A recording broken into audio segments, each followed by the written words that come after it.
Good morning and welcome. My name is Bret Newbury, and I am one of a team of worship associates that have the honor of welcoming you today and of serving South Church along with our settled minister, Reverend Ellen Quaadgras, and Director of Lifespan Ministry, Kirsten Hunter, and all of the wonderful behind-the-scenes staff that make worship services possible. Thank you for joining us this Sunday morning. Whether you are visiting South Church for the first time, are returning after an absence, attend as often as possible, or are viewing services online, know that you are welcome here. Please join us on the portico after worship for fellowship and discussion. Assisted listening devices are available in the back of the sanctuary. The Time for All Ages is offered by Jen Del Deo. After the children's story this morning, all the kids are welcome to attend our amazing religious education classes. The music is graciously offered today by Johnny Pfeiffer, Susan Adams, Dave Drucker, and the South Church Choir. It is now time for announcements.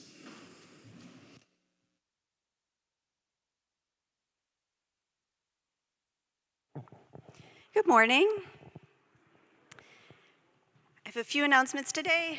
First, there will be a Pride gathering at Bob Vaccaro's house on October 19th at 7 p.m. Then I have a bunch of RE announcements. One, Families Together is coming back starting next Saturday. That's a date night for parents and caregivers where you come, bring the children. Me and some of these awesome high school youth take care of the kids and play. Adults will check in together for a brief time, and then you're free to go do whatever you want while we hang out with your kids. So that's a fun program. You can email me to RSVPs by Friday, please. Also next week is Sparks and Flames coming back. That's the social group for anyone in grades 5 through 8. Purely social, it's not RE stuff. That'll be Friday evening, 7 to 9.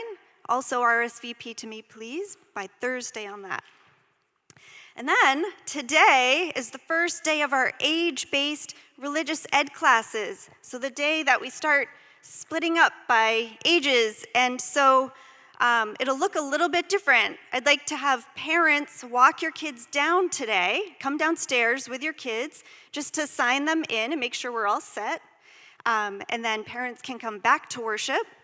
And then after church, the kids will stay in their classes till 11:15. So parents, feel free to pour yourself a warm drink or whatever you'd like, and then come back down to the classes to get your kids. Okay, thank you.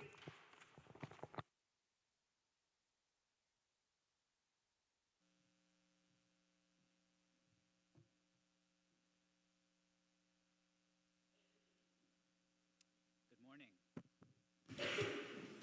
I fell for it. Good morning.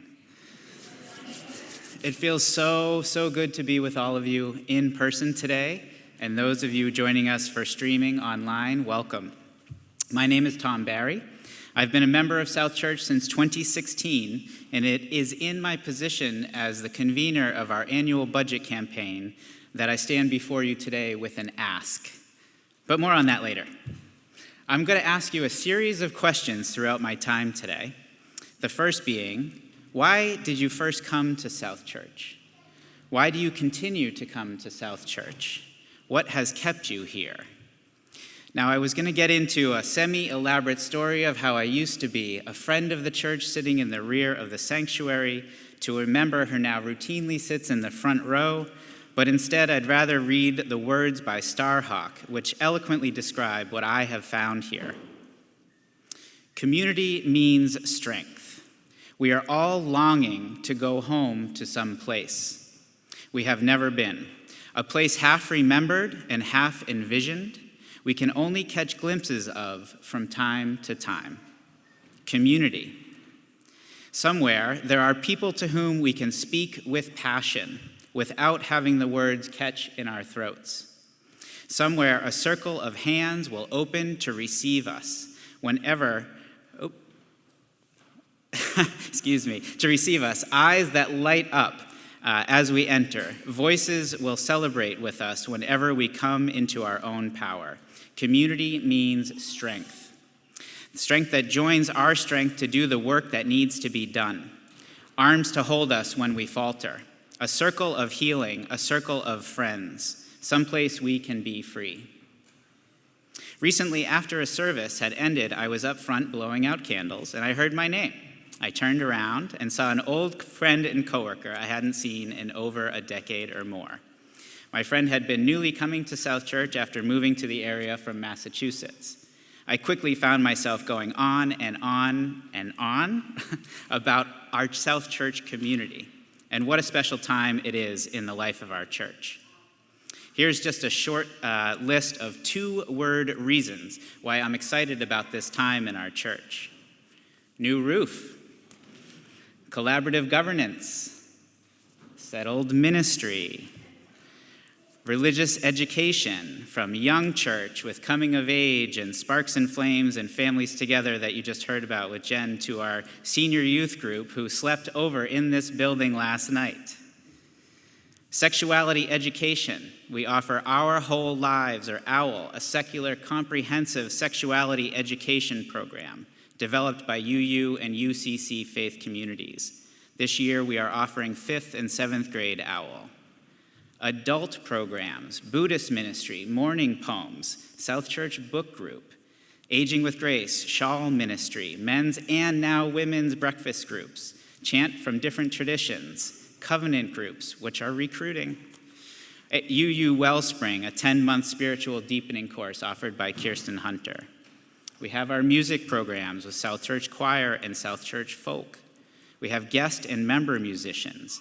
And finally, last but not least, our deep shared ministry programs, pastoral associates, worship associates, social justice associates, fellowship and learning associates. Some more questions for you. Do you see yourself in any of those items on that list? Where? What does South Church mean to you? In which ways do you support our congregational mission?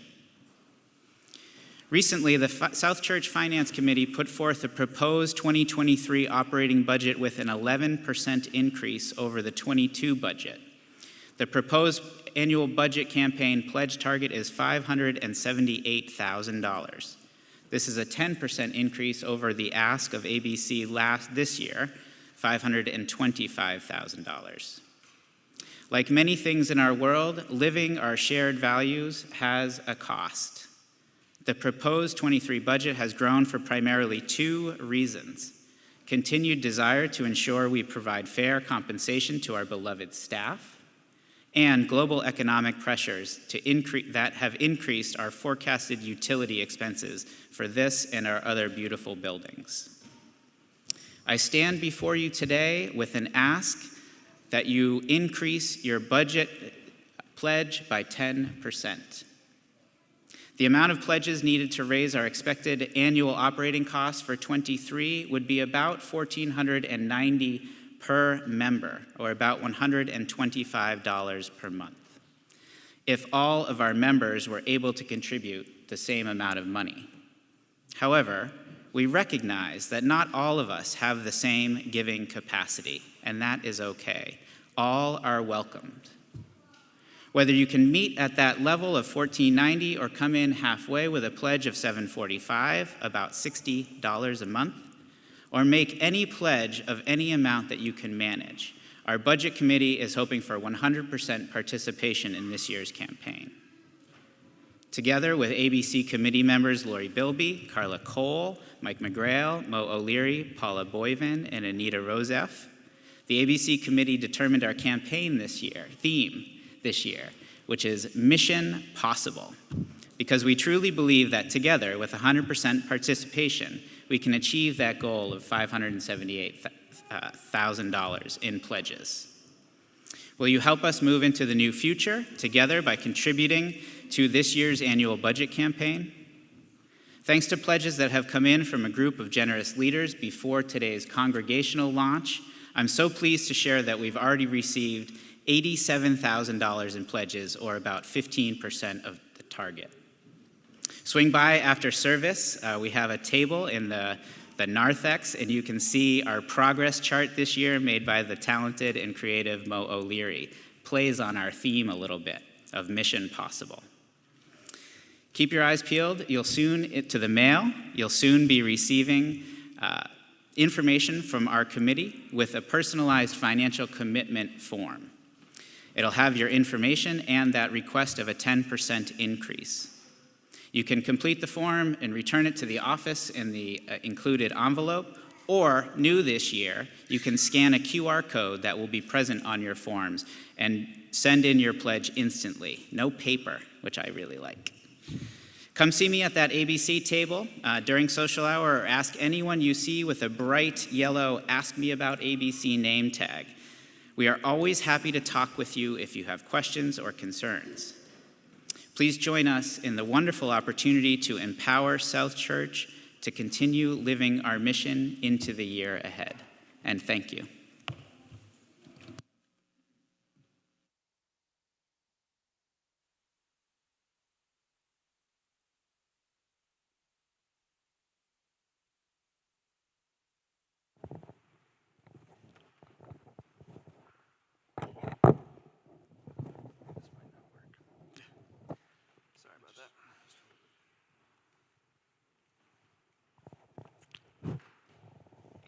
From far away and distant lands, the tempest tossed with hopeful hearts and calloused hands, reach for the light, the torch held high, and cast their gaze upon the Lady of the Harbor.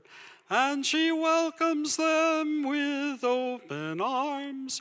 She says, "Let my children in. Shine on, oh you Lady of the Harbor." Now we're locking down the borders. We say that they can't be long. How conveniently do we forget we've all come to sing the same sweet song. Oh, will the dream survive the strain? Will huddled masses have a chance to learn its sweet refrain? Or will we fall into our fears and turn our backs upon the Lady of the Harbor? No, we'll welcome them with open arms and say, "Let her children in." Shine on, oh you Lady of the Harbor.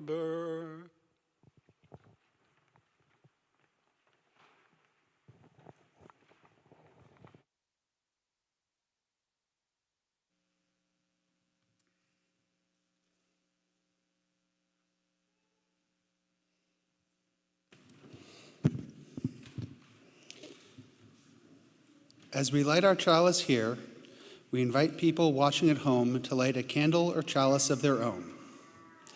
We light this chalice today with this Nigerian proverb: "It is the heart that does the giving, the fingers only let go."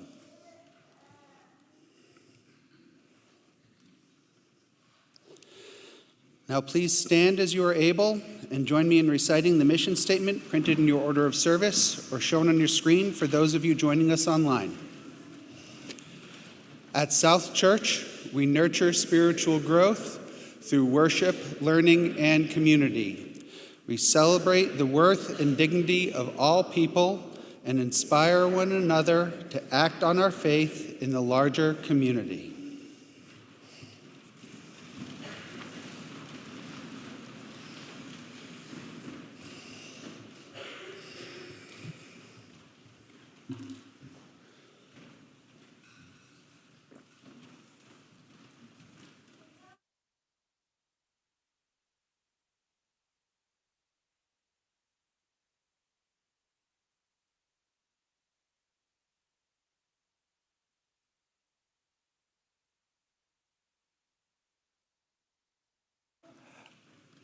I am a child of divorce.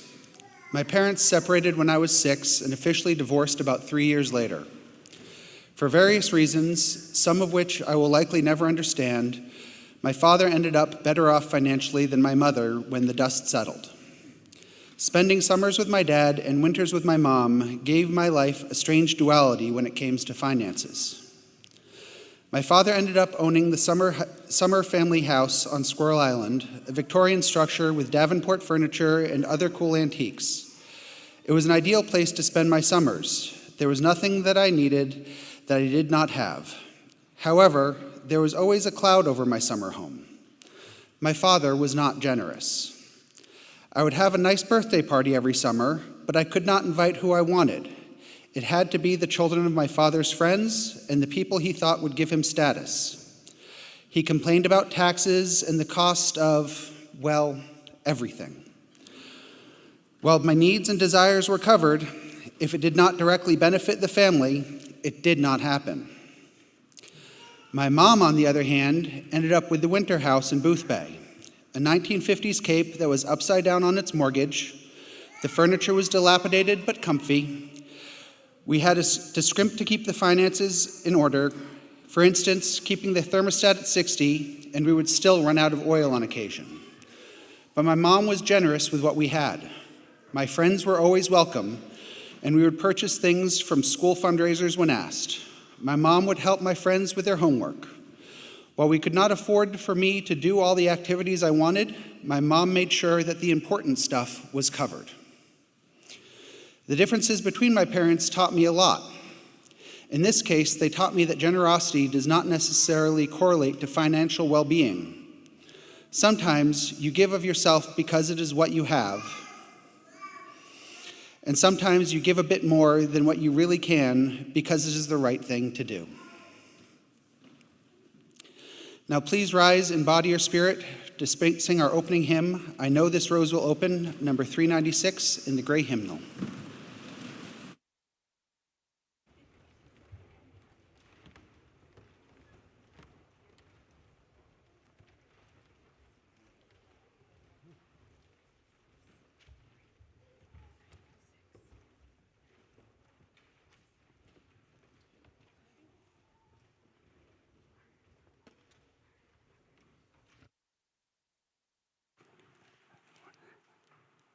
Good morning. Yes.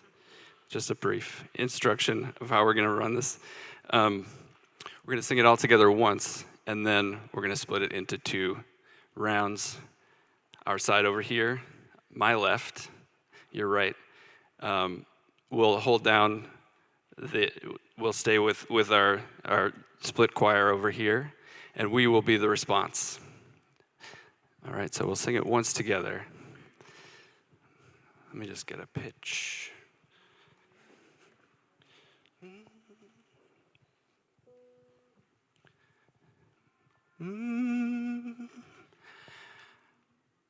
I know this rose will open. I know my fear will burn away. I know my soul will unfurl its wings. I know this rose will open. I know this rose will open. I know my fear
Okay, I'd like to invite all the kids to come up here with me for a story. Kids and anyone else who would like to hear the story up here.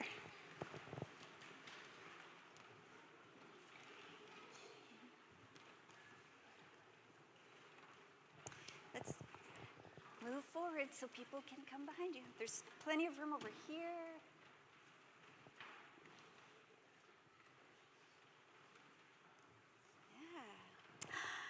I love how full this is right now.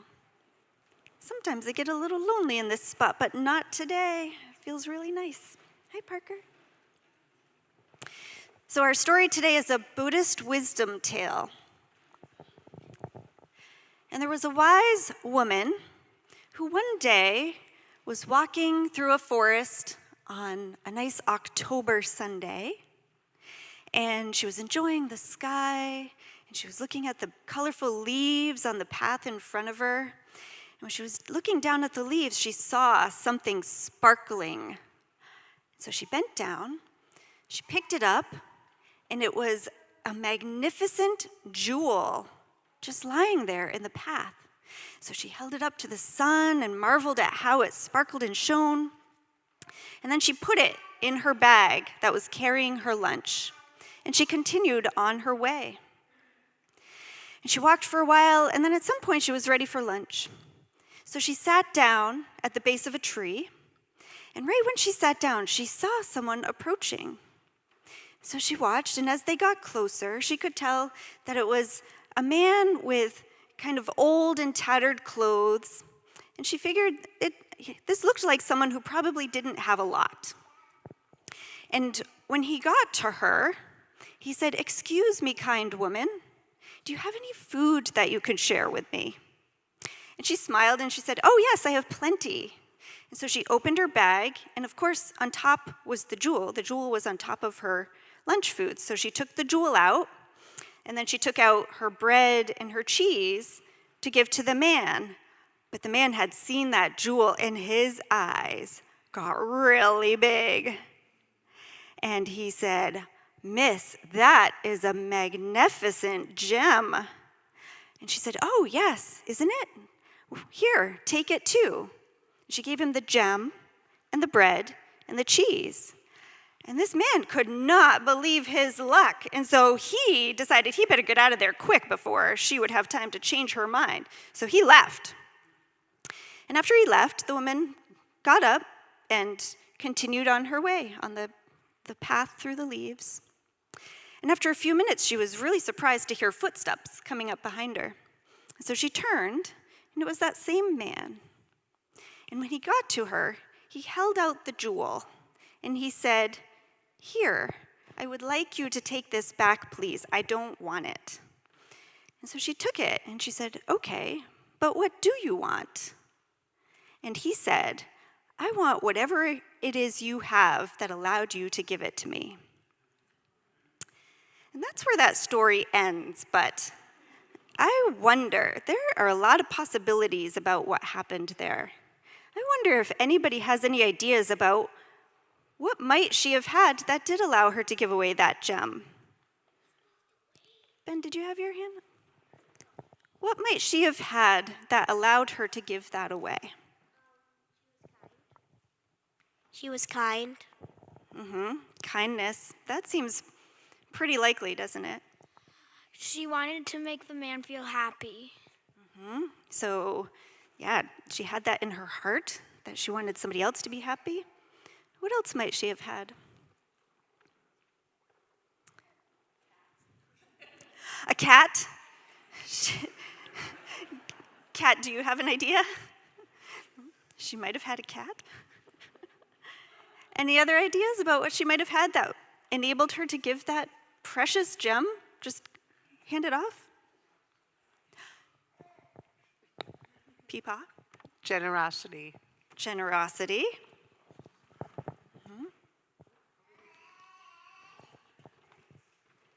Empathy.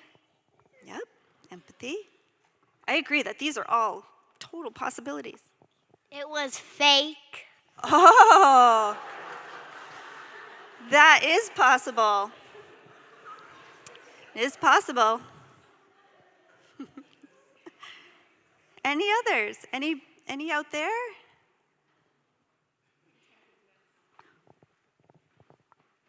Contentedness. Anything else? Lots of money. Yeah, it very well could be that she had more money than she needed, and so she was like, I don't need this. That's very possible. Do you have your hand up, or are you just resting like that? Love. Love certainly seems possible. Did I see one over here? Emily. A non-attachment to material objects. Yes, exactly. I think all of those are certain possibilities, and I love the idea of most of them. Ooh, hey, Azzy. She had a second shiny gem. Yes, that's possible too. She's like, how many shiny gems does one person need? Yes. I also wonder if it's possible that she had courage that allowed her to give that gem away. Did I hear no? Or maybe that was something else. Yeah, I was wondering if maybe she didn't have a lot of money or other gems, or maybe she didn't have a lot of anything else, but maybe she knew the value of giving something away would be greater than owning the gem. And I'm just curious about that, because that could take courage. If you don't know what you will have in the future, or even what you have right now, it can be a big act of courage to have the faith that giving away might be more valuable than holding on. So thanks for helping brainstorm that. And so now our high schoolers, and if we have any 8th graders today, you all get to stay in worship, and anyone else can come downstairs with me for RE classes.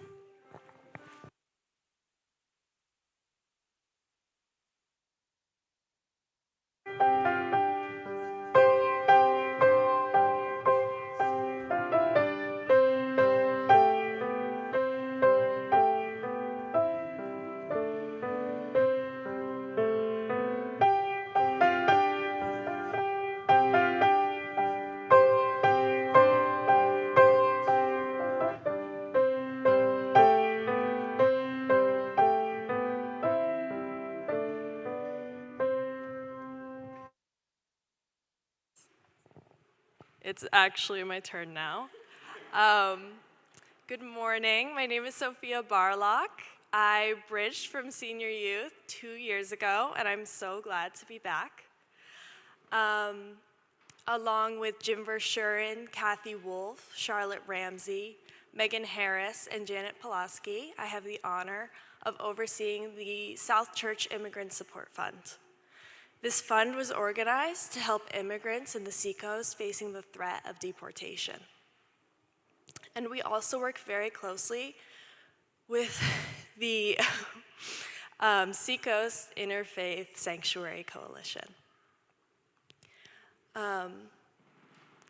Immigrants in the U.S.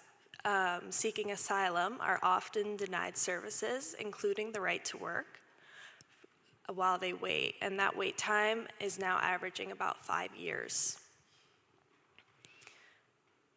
In the past year, we have helped an Afghan family in Portsmouth, along with an undocumented Moroccan family in Dover, and we have provided $1,000 to a man to help him appeal for his denial of asylum. We have also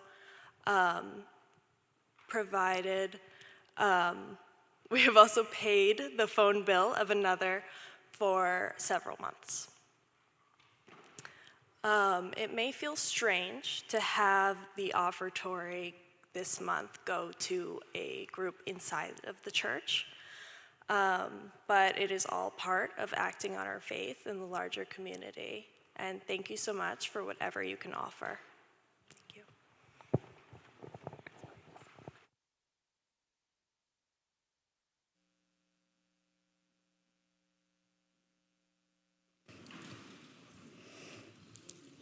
So it is now time for the offering. Time for us to help support all the good work and programs of this church. Donations may be made in person, online, by mailing a check to the 73 Court Street offices, or by using the Venco app. Please give as you are able. The offering will now be gratefully received.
I invite you to gather heart and mind for words inspired in part by a prayer by Reverend Karen G. Johnson. Let us take a moment to notice our bodies. We are connected to them. Feel the weight of them. Notice your breathing. Breathing in. Breathing out. There's a lot going on in our minds and in our world. And in the wake of the news, in the wake of the tragedy that we hear about, we are here together, witnessing. And we may be wondering or worrying, carrying the weight of uncertainty with questions. What will happen for those people impacted, for these places? What is happening to our planet as we watch natural laws move massive amounts of water, impact massive numbers of people, create massive uncertainty here and all over the world? We witness nature's power. She is bigger than we are.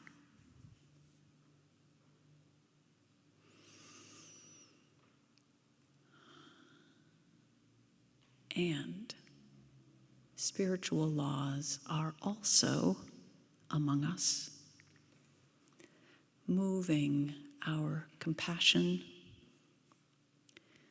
moving hearts, moving as a spirit in this place, moving in us, moving as breathing, moving as tides, breathing in, breathing out,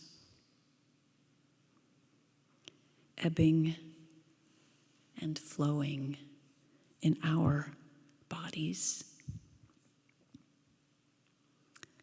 connecting us with self, connecting us with our earth, connecting us with all that is within and beyond ourselves,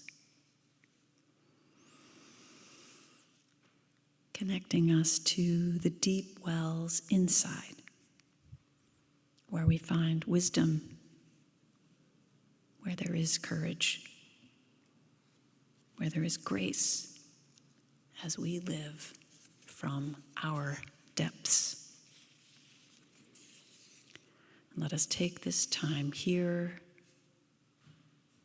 now, to touch these depths. Whatever hurts, what all can heal, and where we hope. In this tender space we have created, I invite you to allow any joy or sorrow that is in you to surface. We make time in a moment to honor these with the lighting of candles and acknowledge them publicly with compassion or gratitude. If you would like to participate, you can come forward in a moment and light a candle at one of the two lighting bowls on the left or the right as music begins. And please remember, if you are going through a difficult time, I am here, as are your pastoral associates. I now invite you to light a candle for a joy or a sorrow that is in you today.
About, excuse me, about 2,000 years ago, Jesus preached an iconic sermon called the Sermon on the Mount. That is not the sermon I'll be preaching today. Today is the stewardship kickoff service, and this, right now, the words I'm sharing in this moment are what my colleagues affectionately call the Sermon on the Amount.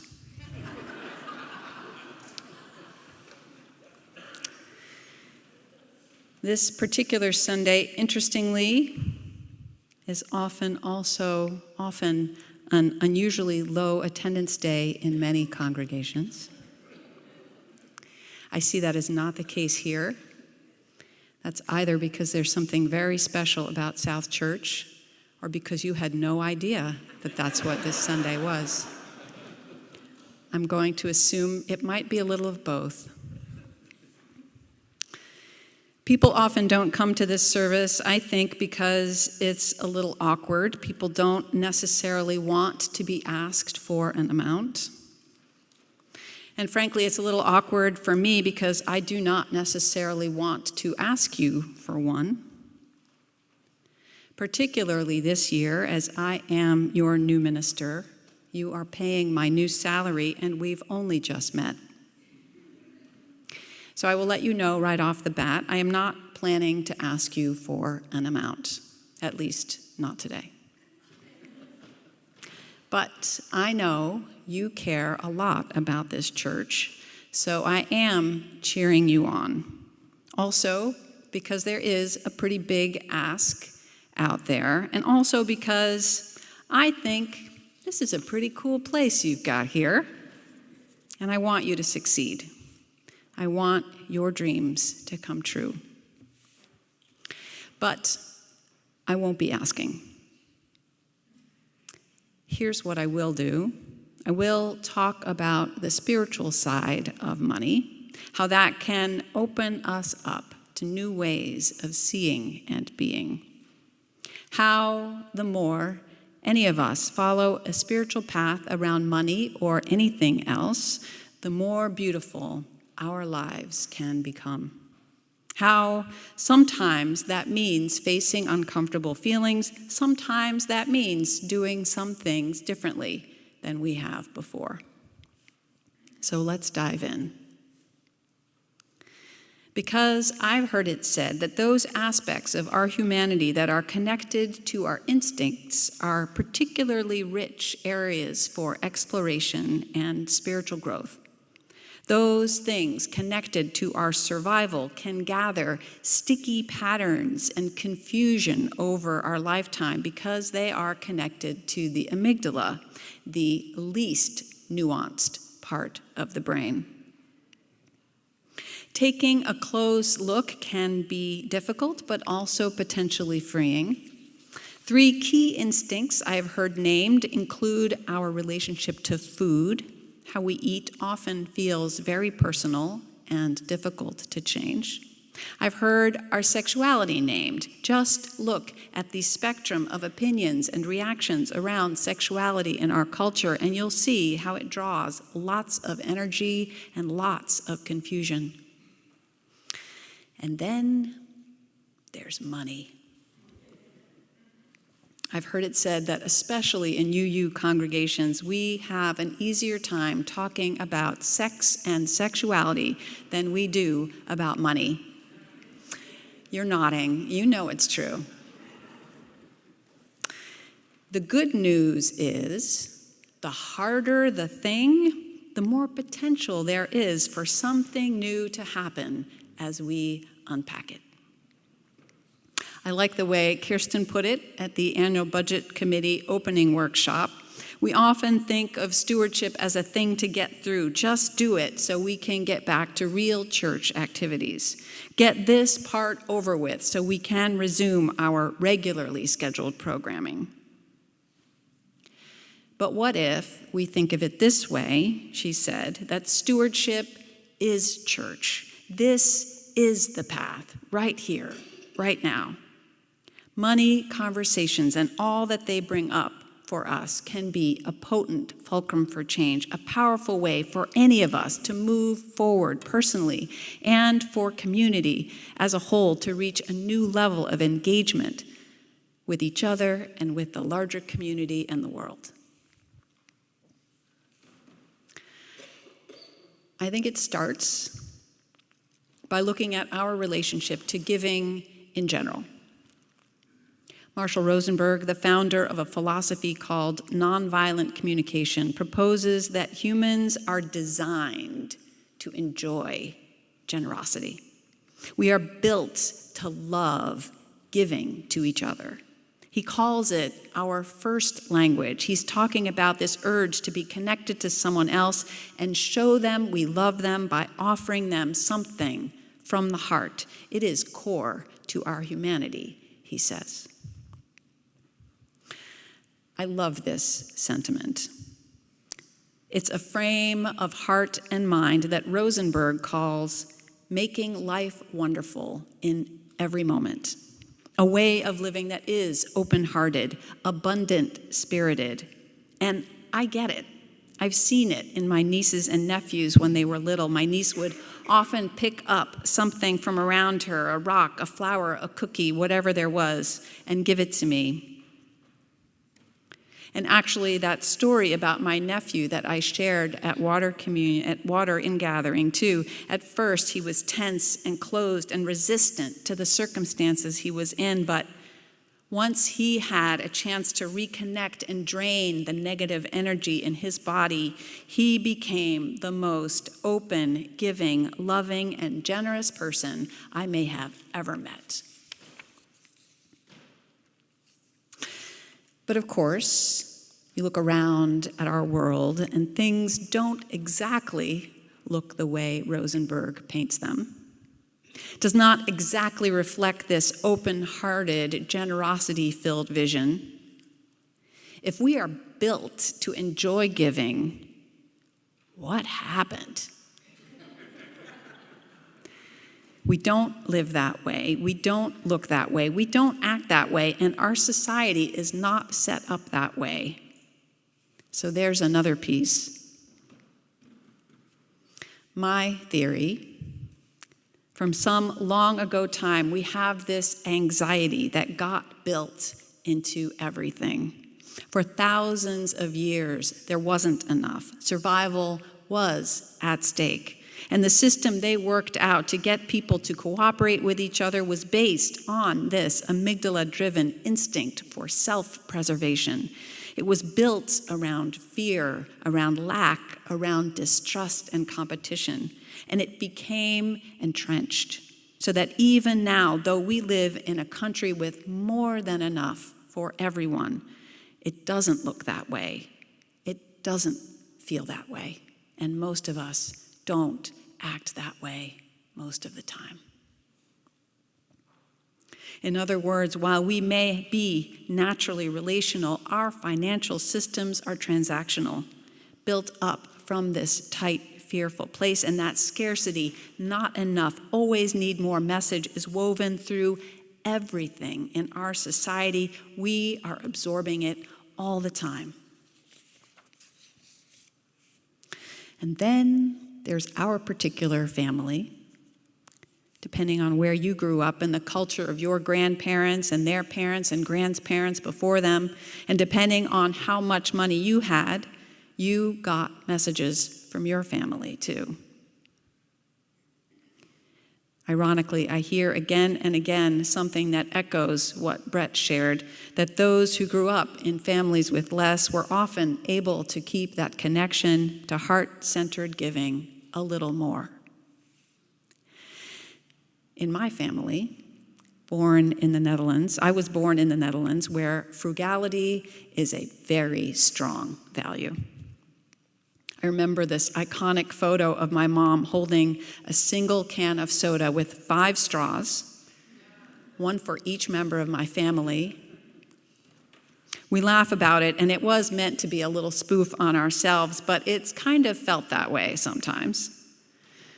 Both my parents went through the hunger winter, and they say they don't remember being hungry, but I wonder sometimes how it impacted them, what their unnamed and unnameable fears might have been, and how those might live on in me. All the stuff in our culture and whatever we learned in our families, there's good in it. And there are also ways it can confuse us, like little knots that got tied inside, or just blocks to really feeling that make everything wonderful all the time vision of Marshall Rosenberg's. So, how do we begin to untangle the knots? Naming it is part of reclaiming it. Seeing what happens for us when it comes to money or giving in general is the first part of reclaiming who we want to be. Take me, for example, since I'm up here right now. I've noticed various thoughts that come up for me when I'm asked for money. Thoughts like, no.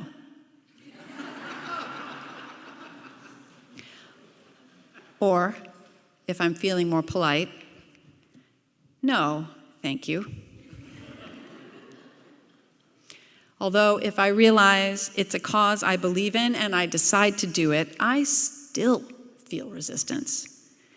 I can't find my checkbook, and it's too hard to look for it.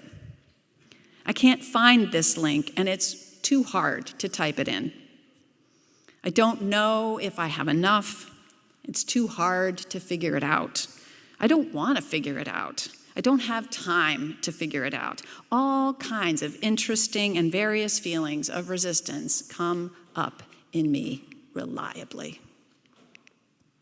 Now, I, as a minister, am given the gift of writing a sermon on this topic, so I explicitly get the opportunity to dig a little deeper, to transform that initial negative into the meat and potatoes of spiritual life. I invite you to join me. Here's what I found underneath that resistance: fear. I was talking with a friend the other day about our catastrophic storylines. My friend shared that her catastrophic thinking end game looks like this: her landing penniless at a homeless shelter. I actually remembered a Buddhist teacher once sharing that for her, it's, I've lost all my friends and I'm living under a bridge. For me, it's, I'm 75 and working as the dressing room attendant at TJ Maxx and eating at the local soup kitchen. And when I looked a little deeper, I realized maybe it's not coincidental that all these stories sound similar. There's something in our cultural water, messages we get, overt or subtle. Better do this and not that, or else. And then there's this stigma to the way these stories play. It's not just about not having money, but something about losing myself or my humanity or all the things that matter to me. And somehow when I'm tired and not paying attention, I don't remember all that nuance. It just becomes part of a vague collection of fears that, like a force field, keep me a little anxious, a little stressed, a little uneasy, that keep me a little smaller, less bold, and less alive than I would like to be. I wonder what stories play in you.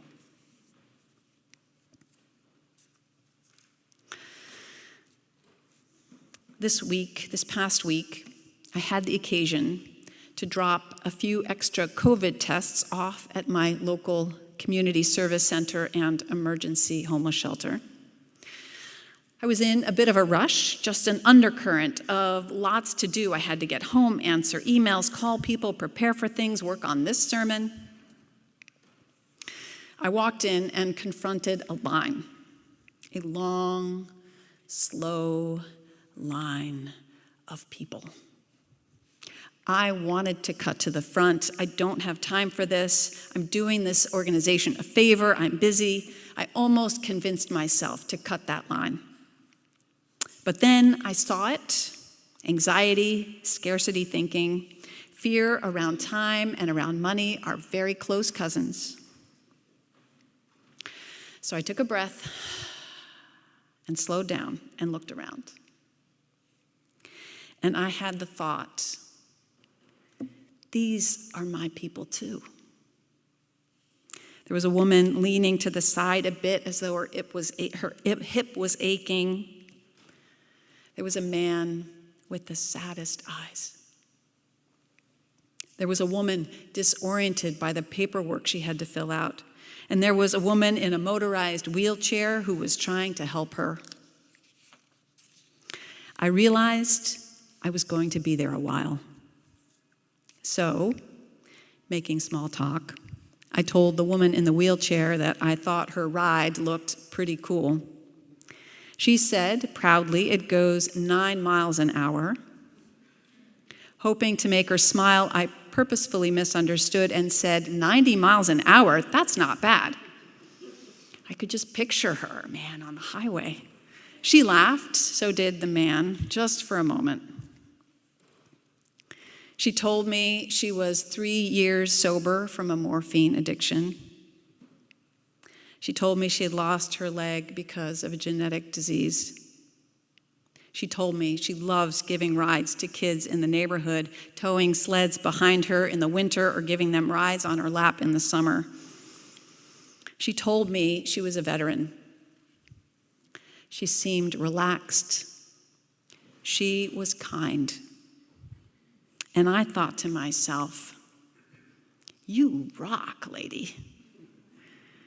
And by the end of the wait, I didn't feel so anxious about time. I didn't feel anxious in general.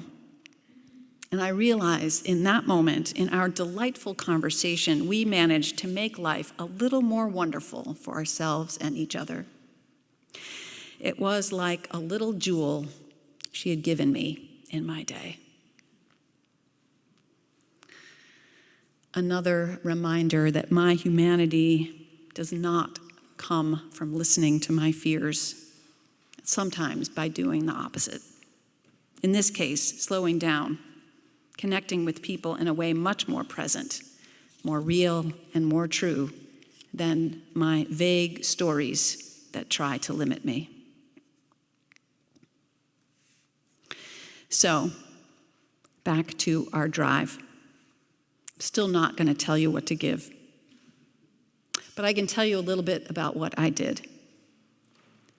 Because I care about this place, and I care about the work that we do together to challenge our fears and to live bigger lives. And because I know what it takes to run a church, and also because I can't give 10% of what I gave last year because that would be nothing. And because I can get lost in the complexities of how much to give and all these vague stories and confusions in my head, I decided to keep it simple and just use the UUA chart, which this year I decided was a little over 3% of my take-home pay. It's simple. I just did it. I managed to find my checkbook and the routing number, and I managed to click on the right links. And once I got through my resistance, I felt pretty good about it. And then, for you, there are a lot of important ways to spend your money, and I will not tell you what to do.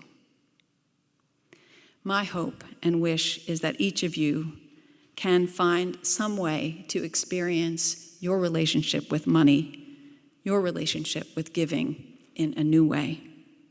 May this stewardship drive be an excuse for that, to connect to something bigger than whatever fears haunt you, so that perhaps for you, something fresh can bubble up about what's really true for you today, or what you want to be true in you. My hope is that we can all use all of our experiences to open ourselves up so that we can polish off a shining, precious jewel inside our own hearts, sometimes hidden, always there, that can make everything wonderful in any moment. Amen. Let us join in singing together our closing hymn, number 131, Love Will Guide Us. Please rise in body or in spirit.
We extinguish this flame, but not the light of truth, the warmth of community, or the fire of commitment.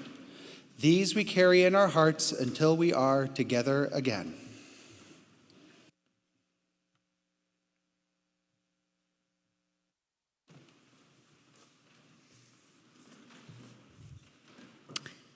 We were designed to live wonderful lives. And there are obstacles on our path, within us and beyond us. May love guide us around and through them. May hope inside lead the way. On the road from fear to connection, on the path from old ways to something fresh, as we learn to live more and more straight from the jewel of our heart. Amen.